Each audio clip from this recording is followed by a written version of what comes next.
Tito Vic and Joey may pabonus sa mga staff and crew ng Eat Bulaga at Vice Ganda gumanti sa ginagawa sa kanya ni Vong Navarro.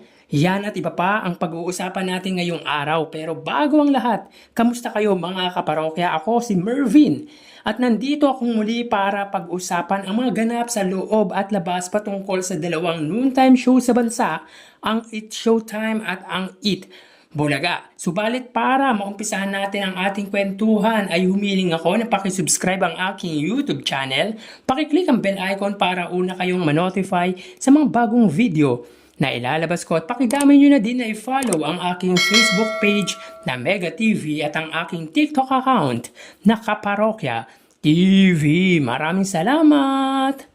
So mga kaparokya, ngayon po ay araw ng Lunes, August 5 at isang malungkot na balita po para sa mundo ng showbiz dahil pumanaw na po ang isa sa haligi ng malaking production film company na si Mother Lily Monteverde. Kilala si Mother Lily sa pag-produce ng mga pelikula under her own film production na Regal Films. Ilan sa mga tatak na movie nito ay ang Shake, Rattle and Roll at Mano po. At ilan sa movie ng Tito Vic and Joey tulad ng Wake Up Little Susie with Aiza Segura at ang Super 123.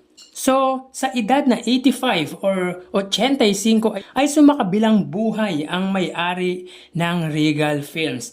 Mga kaparokya, kamakailan lang din ay sumakabilang buhay ang asawa nito noong July 29. So doble ang dalamhati ng iniwang pamilya ng mag-asawang Monteverde. Isa sa kilala kong anak nito ay ang head coach ng UP Fighting Maroons na si Golden Monteverde. My deepest condolences sa pamilya Monteverde. Samantala nakaganti na din sa wakas si Vice sa co-host nitong si Vong Navarro. Tama po mga parokya, after so many years ay naramdaman ni Vong ang bangis ng ganti ng ginagawa nito sa main host ng It Showtime.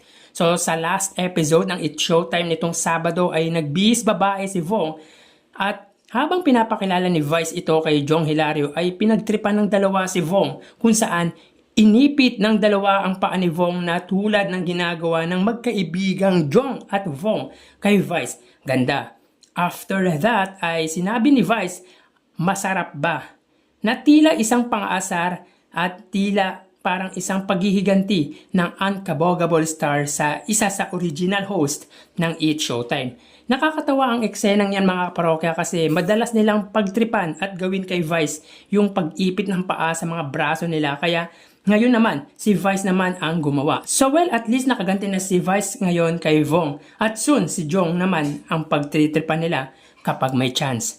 So mga parokya, bago natin pagpatuloy ang kwentuhan ay humiling ako na pakisubscribe ang aking YouTube channel.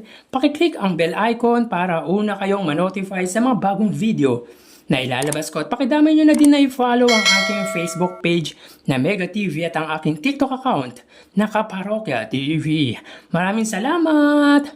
So yun nga mga parokya, may pabonus ang Tito Vic and Joey sa kanilang staff and crew ng Eat Bulaga. So if you want to watch Tito Soto announcement regarding this ay pumunta lang po kayo sa Legit Dabarkads Facebook page dahil may video sila about dito. Pero syempre ipaparinig ko muna sa inyo ang announcement na ito ni Tito Soto, ang chairman ng TVJ Production. Nag-build na kami kakayani naman na dahil 45 years tayo, makapagbigay tayo ng kahit pa paano bonus.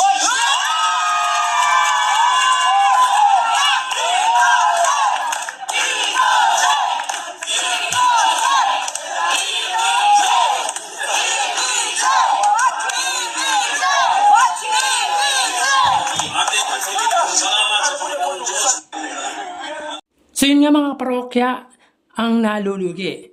May pabonus sa kanilang staff. Siyempre, nakikita naman siguro ng TVJ ang pagsisikap ng mga tao sa likod ng kamera ng longest running noontime show. Kaya kahit sa maliit na halaga ay makakatulong na ito para sa kanilang staff and crew. So yan ba ang nalulugi mga kaparokya? Kasi kung ako man ang kumpanyang nalulugi, hindi na ako maglalabas ng pera na pang bonus sa aking mga empleyado. At kung ako man ang empleyado na alam kong nalulugi ang kumpanya ko, ay maiintindihan ko kahit walang bonus. Pero sa announcement ng TVJ in behalf of Tito Soto ang sasaya nila, meaning alam nila na hindi lugi ang kumpanya nila.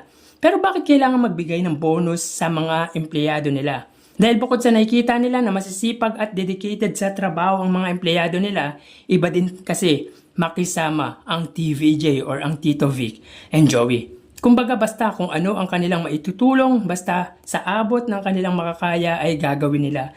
Sayang lang mga parokya yung ibang staff and crew na nanatili sa Tape Incorporated. Sana may mga work na din sila after mawala sa ere ng tahanang pinaka masaya. Well, bonus yan para sa 45th year anniversary ng longest running noontime show sa bansa, ang Eat Bulaga. So mag-ingat po tayo mga parokya. Thank you and God bless.